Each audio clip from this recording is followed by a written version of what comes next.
Well, Cinderella is the latest remake by Disney. It is more of a remake of the early 1930s animated version rather than a true-to-life reimagining of the original source material. It's directed by Kenneth Branagh, who some people know probably more from directing the first Thor movie, though he is a very accomplished theatre and film director, and as well as a very, very brilliant actor. If you ever get a chance to see him live, I highly recommend it. It stars Lily James as Cinderella and Kate Blanchett as the wicked stepmother. The story is pretty much as you remember it from childhood. There's a few slight areas of variation here and there. I won't give them away too much, but it's beautiful for me because that means I don't have to retell you the same story, because chances are you probably already know it, but if you don't, the story is that Cinderella is living with her wicked stepmother and her ugly stepsisters. They treat her utterly abominably, they treat her terribly, they constantly abuse her and ridicule her. Then one day, the prince decides that he's going to have a ball and invite all the fair maidens of the land to attend it, but because Cinderella lives with her horrible family, they ridicule her and prevent her from going. Then her fairy godmother comes along, gives her a magical dress, and well, it's pretty much the same story.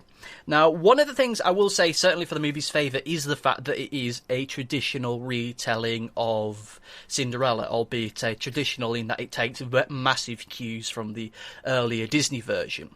The reason why I think this is a good point is because so many times, so recently, we've had these very odd reimaginings of fairy tales.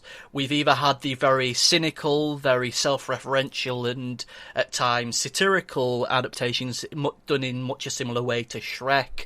Alternative, you've had the gritty, harder, evil reboots in the style of Hansel and Gretel, Witch Hunters, and the Snow White and the Huntsman movie. This one is a lot more truer to the animated one, certainly in its approach to it. However, it does have some variations to the story. A lot more of it feels a lot more logical. You can see more of a development of Cinderella's character, and as well as the romance that she has with the prince. They don't just meet by chance at the ball, they meet prior to it. They meet as an equal pairing. He introduces himself as being an apprentice, though technically he's an apprentice to the crown, and their relationship is built around the fact that he loves her for her personality rather than the trappings of her dress and the glass slipper. The performances of Lily James as Cinderella is simply fantastic. I can't imagine anybody else in this role, as she performs Cinderella in this very beautiful, very sweet, but at the same time very strong-willed way.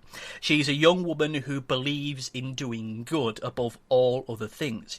She was told by her mother that it is good to be good, and that is the overriding message of this movie. It's not cynical, it's not poking fun at the Cinderella story. It's not trying to make fun of it or show it in a dark and sinister way. It shows it in a way which is, oddly enough, very realistic, even though it is a movie about fairies and about magic. Another notable performance within this is, of course, Kate Blanchett as the wicked stepmother, who is the bad guy. However, her badness is logical. She has a moment where she explains the fact that how her character has become so nasty, but it's done in a way which feels rational, it feels logical. They're not trying to neuter her as a bad guy, they're just trying to make it a little bit more understandable rather than it being the cold, nasty, unfeeling character that she is in previous versions to it. Another thing I'd like to point out about Lily James' performance is that even though she's supposed to be this good, nice, sweet girl, behind the eyes you can see that she's gone through great hardship during her time, which is evident in the earlier parts of the movie. I loved this movie from start to finish, even though chances are, John, you probably think I wouldn't have done. I think it is wonderful to watch. The cinematography within it is fantastic. The special effects are used very effectively. One of my favourite moments within the movie is when they are in the ballroom, when they're dancing. It is wonderfully choreographed, and the dance between Cinderella and the prince is truly something wonderful to behold. An eagle-eyed point for Disney fans is that if you look out into the crowd that's watching them, you can see the dresses of several Disney princesses. You can see Belle from Sleeping Beauty. You can see the young woman from the the Frog Prince, and you can also, I think you can see Mulan as well at one point, which is a nice little Easter egg reference. I highly recommend this movie. It is #1 in the box office, which is nice to see. It is good to see that a movie like this can do so well, which is so traditional, which isn't trying to be big and silly or dark and gritty. I would, however, say as a caveat to that is that in the screening that I went to, some of the younger children were bored by it.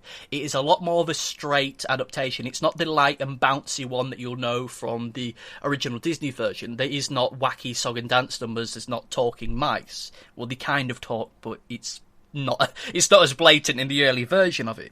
So younger children, I'd say under the age of 7, may be bored by it. Before the movie starts, of course, there is the Frozen short, the Frozen feature, which I quite liked. I've never seen Frozen, so it was nice to at least get an introduction to that. It's on my to-watch list.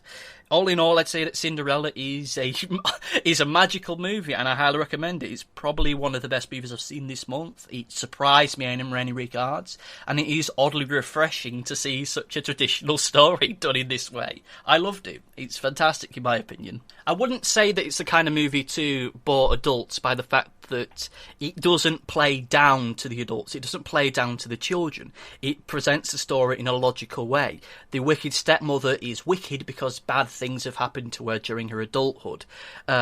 Cinderella is a nice, pure person who, through good intentions and being a nice person and knowing when to pick her fights and when to turn the other cheek, is a realistic person. She isn't the cliche Disney princess. The Prince Charming in this is actually a nice person. He, much like Cinderella, is trapped within the circumstances that he's in. He wants to marry this young country girl that he happened to meet one day in the woods, but he can't because he has to marry a princess. There's many different ideas, many different themes within this movie, as well as the true moral to which is within it, which bases around it, which is that it's good to be good. It is great. I love this movie. It is probably my favourite adaptation, if not one of my favourite adaptations of the source material. I highly recommend it to people, though once again, younger children may be bored by it by the simple fact that it isn't wacky, silly jokes, it's not bibbidi bobbidi boo or anything like that.